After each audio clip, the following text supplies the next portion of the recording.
మీ business ఏదైనా మీ ఊర్లో promotion చేయాలంటే అది సుమన్ టీవీతోనే సాధ్యం. ఇప్పుడే సంప్రదించండి. Welcome to Suman TV. తల్లి బిడ్డ ఒకేసారి మరణించడంతో ఈ కుటుంబంలో విషాదం నెలకొంది.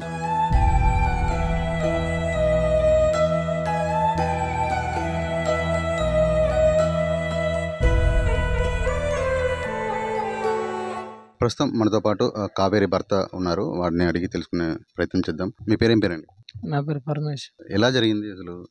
ఎప్పుడు మరణించారు? ఒక 10 రోజుల ముందు కొంచెం ఫీవర్ లాంటిది వచ్చింది. నర్సంపేటలో ఉజ్వల అని ఒక హాస్పిటల్ ఉంది. అక్కడ ప్రెగ్నెన్సీ ఉమెన్ కదా, 8 నెలలు. ఇప్పుడు ఇంకా వేరే హాస్పిటల్ తీసుకుపోతే ఏమైనా ప్రాబ్లం ఉంటుందని అదే హాస్పిటల్ తీసుకెళ్ళినాం. తీసుకెళ్తే ఫీవర్, డెంగ్యూ, మలేరియా టెస్ట్ చేసిర్రు. డెంగ్యూ, మలేరియా ఏం లేదు, కొంచెం ఛాతిలో నంజు వచ్చినట్టుంది, అందువల్ల ఫీవర్ వచ్చింది అని ఇంజక్షన్లు వేసారు. చేతికి నరం సూదులు అవి పెట్టి 2 రోజులు వేయించుకుని పంపించారు. అవి తీసుకొని వచ్చినాము. ఇక్కడ లోకల్ ఆర్ఎంపీ డాక్టర్ దగ్గర వేయించుకున్నాం.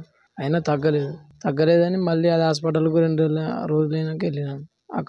ఇక్కడ ఓన్లీ ప్రెగ్నెన్సీ వాళ్ళకి చూస్తాము. ఈ ఫీవర్ ఎక్కువ అవుతుంది, పక్కన వెంకటేశ్వర హాస్పిటల్లో చూపించుకోండి అని అక్కడికి పంపించారు. అక్కడ వస్తే టెస్టులు చేసినాక వైట్ రక్త కణాలు తక్కువైనాయి, పసకలు వచ్చినాయి అమ్మాయికి, సీకేఎం హాస్పిటల్ తీసుకెళ్ళండి అని చెప్పారు. సీకేఎం హాస్పిటల్ తీసుకెళ్ళినాక అక్కడ మళ్ళీ ఒకసారి ప్రైవేట్లో టెస్ట్ చేయించండి, ఆ రిపోర్ట్లు తీసుకురండి అని చెప్పారు. అక్కడ నుంచి మళ్ళీ రిపోర్ట్లు తీసుకొస్తే ఇక్కడ వెంకటేశ్వర్లో సేమ్ ఉంది. రక్త కణాలు తక్కువైనాయి, వైట్ రక్త కణాలు, పసకలు ఉన్నాయి అమ్మాయికి అని చెప్పారు. అక్కడ మేడం చూసినది కదా, ఫీవర్ ఎక్కువ ఉంది మాకు, ఇక్కడ సీకేఎంలో మేము ఏం చేయలేము, ఎంజిఎం తీసుకోండి అని చెప్పారు. అంటే ఇప్పుడు కావేరి చనిపోయింది ఇక్కడ వరంగల్లోనేనా లేక హైదరాబాద్లో చనిపోయారు? ఎంజిఎంకి తీసుకెళ్ళిన తర్వాత ఎంజిఎంలో ఒక రోజు అయినాక నేను నాతో చెప్పింది మా వైఫ్, ఇంకా ట్రీట్మెంట్ నాకు కొంచెం ఇబ్బంది అవుతుంది, నాకు కొంచెం భయంగా ఉన్నది, నన్ను ఏదైనా ప్రైవేట్ హాస్పిటల్ తీసుకెళ్ళని చెప్పింది. అప్పుడు మీరు హైదరాబాద్ తీసుకెళ్లారు? అక్కడ నుంచి విశ్వాస హాస్పిటల్ హన్మకొండ తీసుకెళ్ళాం. అక్కడ ఒక రోజు మొత్తం ట్రీట్మెంట్ ఇచ్చి ఈమెకు జ్వరం తగ్గుతలేదు, వేరే ఏదైనా హాస్పిటల్ తీసుకెళ్ళండి అని చెప్పారు. అక్కడ నుంచి మాకు తెలిసిన డాక్టర్ని అడిగితే ఆచార్య హాస్పిటల్ తీసుకెళ్ళండి, ములుగు రోడ్డు, అక్కడ ట్రీట్మెంట్ బాగుంటుంది అని చెప్పారు. అక్కడికి తీసుకెళ్ళాము. అదే రోజు అక్కడ తీసుకెళ్తే వాళ్ళు ఒక గంటలోపు టెస్టులు చేసి ఈమెకు ఫీవర్ ఎక్కువైంది, పసకలు కూడా ఎక్కువనే ఉన్నాయి, లివర్ కొంచెం వాపు వచ్చింది, ఇక్కడ కష్టము, ఏదైనా ప్రైవేట్ హాస్పిటల్ హైదరాబాద్ తీసుకెళ్ళండి అన్నారు. అక్కడ నుంచి హైదరాబాద్లో సీజన్స్ హాస్పిటల్ తీసుకెళ్ళినాం. సీజన్స్ హాస్పిటల్ తీసుకెళ్ళినాక పొద్దున్న నుంచి ఈవినింగ్ దాకా ట్రీట్మెంట్ చేశారు. ఈమెకి ఏమి ఇక్కడ రెస్పాండ్ లేదు, ఈమెకు కావాల్సిన మిషనరీ కూడా ఇక్కడ లేదు, గాంధీ హాస్పిటల్ తీసుకెళ్ళండి అని చెప్పారు. నైట్ 8 నుంచి 9 మధ్యలో గాంధీ హాస్పిటల్ తీసుకెళ్ళినాం. అక్కడ ఒక 1 అవర్ తర్వాత నార్మల్ డెలివరీ చేశారు. బాబుని 5th ఫ్లోర్కు, మా వైఫ్ని 6th ఫ్లోర్కు షిఫ్ట్ చేశారు. అక్కడ నుంచి ట్రీట్మెంట్ స్టార్ట్ చేశారు. బాబు కూడా పుట్టినప్పుడు నెలలు నిండలే కాబట్టి ఏడవలేదు. అంటే ప్రసవం అయిపోయిన తర్వాతనే ఇది జరిగిందంటారు? జరిగింది. ప్రసవం అయిన తర్వాత ఆ రోజు ఊపిరి తీసుకోవట్లేదు బాబు అని పైప్ వేసారు లంగ్స్కి, వెంటిలేషన్ మీద పెట్టారు మా వైఫ్ని కూడా. 2 రోజులు ట్రీట్మెంట్ చేసారు. బాబు కొంచెం సీరియస్ ఉన్నారని నైట్ 2 గంటలకు అట్లా ఫోన్ చేసారు నాకు. హాస్పిటల్లోనే ఉన్నా నేను, మా వైఫ్ ఫ్లోర్లో ఉన్నా, బాబు దగ్గర ఎవరు లేరు. సార్ అన్నాడు కదా 2 రోజులు అయినాక చెప్తాము, ఎట్లున్నది పరిస్థితి అనేది చెప్తామని చెప్పారు. సరే సార్ అని మా వైఫ్ కోసం అక్కడ ఉన్నా. మార్నింగ్ 2 గంటలకు ఫోన్ చేసి కొంచెం సీరియస్ ఉన్నాడు, కొన్ని పేపర్స్ మీద సైన్ చేయాలి, ఊపిరితిత్తులు ఓపెన్ అవ్వడానికి ఇంజక్షన్ వేసినాం కానీ ఏజ్ తక్కువ అయిపోవడం వల్ల ఊపిరితిత్తు నుంచి బ్లడ్ వస్తుంది. అంటే ఎంత ఆమె ఏజ్? అంటే మా 22 అట్లుంటుంది, చాలా చిన్న ఏజ్. మా బాబుది లంగ్స్ నుంచి బ్లడ్ వస్తుంది అన్నారు. 8 మంత్సే కదా, ఇంకా లంగ్స్ అవి ఓపెన్ కాలేదు, ఆ బ్లడ్ క్లాట్ అయ్యి లీక్ అవుతుంది బ్లడ్, సీరియస్ ఉన్నాడు అని చెప్పారు. సైన్ చేయమంటే సైన్ చేసిన. మళ్ళీ తర్వాత మా వైఫ్ కోసం ఏదో టెస్టులు కావాలంటే ఐబీ బిల్డింగ్ 4th ఫ్లోర్ అట్లా టెస్టులు చేస్తారు, అక్కడికి వెళ్ళి తీసుకురండి అంటే టెస్టులు చేసినాము. టెస్టులు చేస్తే రక్త కణాలు కొంచెం పెరిగినాయి, అప్పటికి 2 రోజుల ట్రీట్మెంట్ తర్వాత పెరిగినాయి. మిల్క్ కూడా వెంటిలేషన్ నుంచి పోస్తారు సిరంజితో, ఇప్పుడు కొంచెం పర్లేదు అన్నారు. వైట్ రక్త కణాలు తీసుకొచ్చిర్రు, 2 ప్యాకెట్లు ఎక్కిస్తారు, అప్పుడే స్టార్ట్ చేసారు ట్రీట్మెంట్ కూడా, ఇప్పుడు కొంచెం పర్లేదు అన్నారు. మా అత్తమ్మని ఉంచినాం అక్కడ బెడ్ దగ్గర. నేను 3 రోజుల నుంచి ఏం తినలేదు. ఇక నేను కిందికి వెళ్ళి హోటల్ ఏమన్నా టిఫిన్ చేద్దామని మా బావ నేను ఇద్దరం కిందికి వెళ్ళినాం. కిందికి వెళ్ళి హోటల్లో కూర్చున్నాము. ఎమ్మటే మా అత్తమ్మ ఫోన్ చేసింది, ఊపిరి అందట్లేదు, సిపిఆర్ చేస్తారని అంటే నేను సడన్గా అక్కడికి వచ్చేసరికి ఆల్రెడీ చనిపోయి ఉన్నది, బెడ్ మీద పడి ఉన్నది, చనిపోయిందని చెప్పారు. అంటే ప్రసవం జరిగిన తర్వాత ఎన్ని రోజులు ఉన్నారు? 3 రోజుల తర్వాత. బాబు? బాబు అదే మార్నింగ్ 3 గంటలకు చనిపోయిండు. తర్వాత ఒక 6 నుంచి 6:30 మధ్యలో మా వైఫ్ చనిపోయింది. అంటే ఇవి పచ్చకామర్లతోనే జరిగిందంటారా? పచ్చకామెర్లతో చనిపోయింది. ఇన్ని హాస్పిటల్లో తిరిగిన తర్వాత ఏం చెప్పారంటే వైట్ సెల్స్ కూడా తక్కువైనాయి, లివర్ కొంచెం ఫెయిల్యూర్ ఉంది, ఇవన్నీ ప్రాబ్లమ్స్ వల్ల ప్రెగ్నెన్సీ మనిషి కదా, మేము ట్రీట్మెంట్ హెవీ డోస్ ఇచ్చి ఏం చేయలేకపోయినాము అని చెప్పారు. అంటే ముందు ఇక్కడ స్థానికంగా ఉన్నటువంటి హాస్పిటల్లో మీరు వెళ్ళినప్పుడు వీటి గురించి ఏం చెప్పలేదా? ఇక్కడ ఏం చెప్పలేదు. ఉజ్వల హాస్పిటల్లో 2 రోజుల వరకు ఏం చెప్పలేదు. అక్కడ నుంచి వెంకటేశ్వర హాస్పిటల్లో అక్కడ టెస్టులు చేసిన తర్వాత తెలిసింది మాకు వైట్ బ్లడ్ సెల్స్ తక్కువైనాయి, కామెర్లు కూడా ఉన్నాయి, సీకేఎం హాస్పిటల్ తీసుకెళ్ళాలని అప్పుడు చెప్పారు మాకు. మీకు పెళ్ళయి ఎన్ని సంవత్సరాలు అవుతుంది? పెళ్ళై 4 సంవత్సరాలు అవుతుంది. ఎంతమంది పిల్లలు? ఒక పాప. ఒక పాప. అంటే ఇప్పుడు సెకండ్ కాన్పులో ఇలా జరిగిందా? సెకండ్ కాన్పిది. పాప సంవత్సరంన్నర ఉంటుంది. మీరేం చేస్తారు? నేను ఇట్లా బెడ్లు మంచాలు ఉంటాయి కదా, అవి వేరే కాడ తీసుకొచ్చి సేల్ చేస్తూ ఉంటా. వేరే వాళ్ళు ఎవరన్నా మనకు అమ్మడానికి వేస్తే. మరియు మనతో పాటు ఆ అమ్మాయి బంధువులు ఉన్నారు, వారిని అడిగి తెలుసుకునే ప్రయత్నం చేద్దాము. మీరేమంటారమ్మా కావేరికి? నేను అత్తనైతాను సార్. ఆమెకు ఇప్పుడు ఫస్ట్ ఇప్పుడు కూడా ఇక్కడ నర్సంపేట హాస్పిటల్ తీసుకుపోయేది. ఇప్పుడు సెకండ్ కూడా ఆమె గర్భిణైన కాంచి అక్కడికి తీసుకుపోతాను. ఒక 10 రోజులు బేరం చేసుకుంటే 20 రోజులు ఇంటికి వచ్చి ఆమె గురించి ఉండేది. అట్లనే వచ్చిన 8వ నెల అయితే ఇప్పుడు మన శ్రావణ మాసం ఇంటికి పోయి అట్లనే హాస్పిటల్ తీయించుకొని 9వ నెల పడగానే క్యానింగ్ తీసుకొని పోతామని వచ్చిళ్ళు. 7వ నెలలు వచ్చి 4 సార్లు హాస్పిటల్ పోయిండు సారు.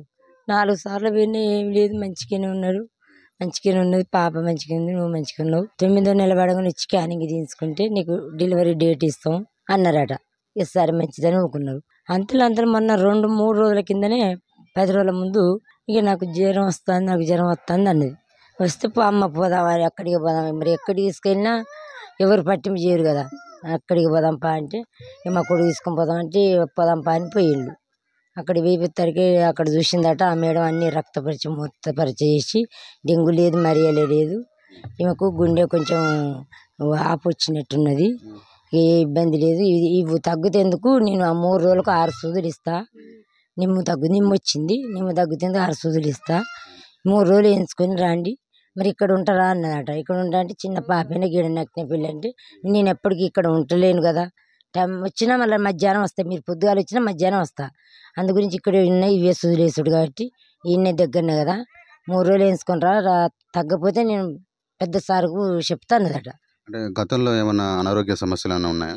ఏం లేదు సారు, ఎప్పటికీ మంచిగానే ఉండేది, ఎప్పుడైనా మంచిగానే ఉండేది. ఈ కాన్పు ఆ కాన్పు ఇప్పుడు ఆ మేడం దగ్గర చూపించినాం, ఇప్పుడు కూడా ఆ మేడం దగ్గర చూపిస్తాను. ఎప్పటికీ నెలకు మళ్ళీ గవర్నమెంట్ హాస్పిటల్ కూడా పోయినాం, ఏది మన గుట్ట కింద హాస్పిటల్కు ఆడ 2 సార్లు పోయినాం. మళ్ళీ ఇప్పుడు ఇక్కడ చూపించుకొని ఆడిపోతే 3వసారి పొద్దున మోపు అని అనుకున్నాం. ఇక ఆమె ఇప్పుడే ఇట్లా చేసింది, ఇక నేను జ్వరం వస్తా అంటే పోయి చూపిస్తే నీకు సూది పుట్టించినా వెళ్ళిపో అమ్మ, 3 రోజులకి ఇవి అయిపోయినాక రా నా దగ్గరికి అన్నదట. అది వేసుకున్న తెల్లారే ఆమెకు అక్కడ ఒకటి వేసింది సూది పెట్టి, రాచి ఇక్కడ ఒకటి వేయించుకున్నారు. మళ్ళీ పొద్దున ఒకటి వేయించుకుంటారికే గుండె గుంజుడు బాగా గుంజుడు అవస్థ అయిందట. ఇంకా ఆ ముచ్చట మాకు చెప్పలేదు. అంటాంది తెల్లారి కంచి అంటే నేను అన్న కదా, ఏందమ్మా నిన్ననే పోయి ఎత్తిరి సూది బుడ్లు తెచ్చుకుంటుంది, మరి అట్లా అంటాను బుజ్జి అంటే నాకు సూది బుడ్లు అయిపోయినాక రమ్మన్నదంటే మరి పోదాంపా అని నేను అన్నా. వద్దత్తమ్మ పోవద్దు, ఇప్పుడు ఇవి వేసుకున్నాక పోతాను అంటే ఇక అక్కడ ఒకటి వేసుకొని సాయంత్రం మళ్ళీ వచ్చి పొద్దుగాల ఒకటి వేసుకున్నాను, తెల్లారి 2 వేసుకున్నాను. ఇక ఈ ఊరి మేడం కూడా వచ్చింది ఇప్పుడు రాసుకుపోతానికి. ఏందమ్మా వీరు ఎట్లున్నాయి, నాకు ఏమో అనిపిస్తుంది, గుండె గుంజుతుంది మేడం అంటే, సరే మరి పోయిన హాస్పిటల్ పోండి అంటే నేను ఇలా పోను మేడం అన్నది. మీకు ఇక్కడ ఉన్నటువంటి ఇప్పుడు లోకల్గా కొందరు ఉంటారు, ఇది ప్రాథమిక వైద్య కేంద్రం నుంచి కొందరు ఆశా వర్కర్స్ ఉంటారు, వాళ్ళు వచ్చి కూడా ఎప్పటికప్పుడు ప్రతి నెల వచ్చి చెకింగ్ చేస్తూ ఉంటారు కదా, అలాంటి చెకింగ్ చేసినప్పుడు కూడా ఎలాంటి అంటే ఏ ప్రాబ్లం ఉందని కూడా వాళ్ళు కూడా చెప్పారు. ఏది తెలియలేదు, వాళ్ళు వచ్చేది చూసేది పోయేది, మంచిగానే ఉన్నదని వాళ్ళు కూడా చెప్పేది. అక్కడ పోయినాక ఈ మేడం మొన్న వేయించుకున్నాం, మరి నిన్నే పర్మిషన్ తీసుకెళ్తాను అంటే తీసుకెళ్తాను మేడం, మొన్న అక్కడ వేసి తీసుకొచ్చి ఇక్కడ 2 వేయించిన, ఇవాళ సాయంత్రం వేయించి రేపు పోతానని అన్నాడు. ఆ మేడం పొద్దుగాల వచ్చింది, పర్మిషన్ అయిపోయినాయి సూదులు అంటే అయిపోయినాయి అంటే మరి తీసుకుపోయినా అవస్థ అవుతుందని అంటే సరే తీసుకుపోతాం మేడం అని టిఫిన్ తినిపి అంటే ఇక టిఫిన్ లేదు, ఇక సాయంత్రం కొంచెం అంత అన్నం తిన్నది, టిఫినే బంద్ చేసింది. ఇక పాప చేసింది, నా తమ్ముడు నాగం చేసింది సార్. 20 లక్షలు అప్పు చేసింది సార్. ఇప్పుడు తమ్మునికి 20 లక్షలు అప్పు, ఇప్పుడు 5-6 లక్షలు హాస్పిటల్ ఫలితం లేకుండా అయింది. ఒక్క పాప, ఎవరు సాయం చేసే వాళ్ళు లేరు. నాకు పెద్ద అమ్మాయి, నేను తమ్ముడు పెద్దక్కని, నాకు 4 అమ్మాయిలు. మాకు సాయం చేస్తుండగా తమ్ముడు ఉంటుంది అనుకుంటే తమ్మునికి లేకుండా అయిపోయింది. 7 హాస్పిటల్ తిప్పిండు సార్ 10 రోజులల్లో. అయిపోయింది. నా తమ్ముడిని ఆదుకునే వాళ్ళు ఎవరు లేరు సార్. ఇప్పుడు వచ్చే వాళ్ళ ఒకతే బిడ్డ.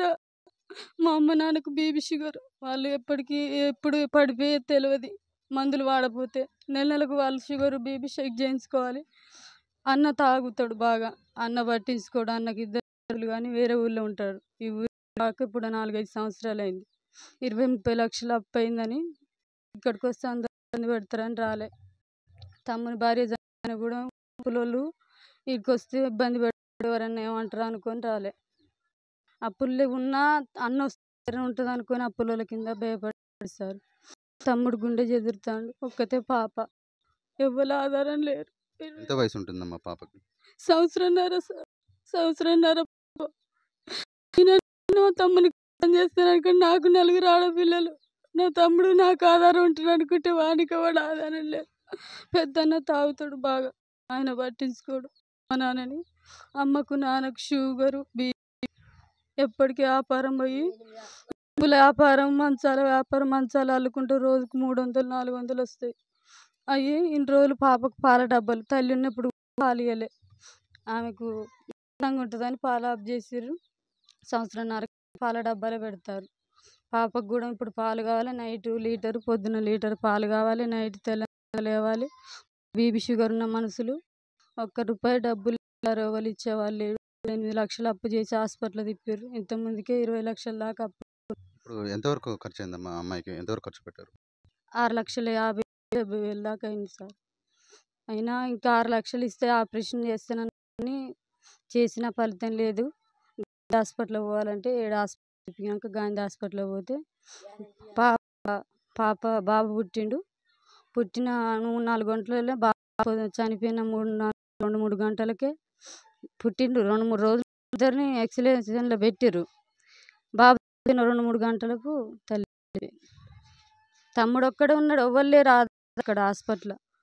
10 రోజుల కాంచి 7 హాస్పిటల్ తమ్ముడు ఒక్కడే తిరిగిండు. గాంధీలో తమ్ముడు ఒక్కడే, భార్యని పైన 5 అంతస్తుల నుంచి 6 అంతస్తుల భార్య, 5 అంతస్తుల బాబు.